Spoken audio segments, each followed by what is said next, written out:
রোজার ঈদের পরে বাড়ি গেলেন আনন্দ ফুর্তি করতে, সৌজন্য সাক্ষাৎ করতে। এখন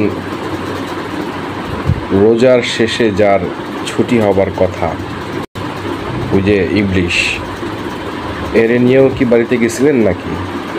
চারিদিকে ঠেলাঠেলি, মারামারি, খুনাখুনি, এইগুলা কি? ঈদ করতে যাবেন, আনন্দ করবেন, কোপা আমেরিকা খেলার জন্য তার বাড়িতে যান নাই। দুঃখজনক। গুগল ব্রাউজারের সার্চ অপশনে যেয়ে লিখেন দুই গ্রুপের সংঘর্ষ, দেখবেন দলটার নাম সহ সকল কুকীর্তি আপনার সামনে চলে আসবে। নামও লেখা লাগবে না, কিছু লেখা লাগবে না, কারণ গুগলও অলরেডি এদের চরিত্র সম্পর্কে জেনে গেছে। সি ননি বললাম না।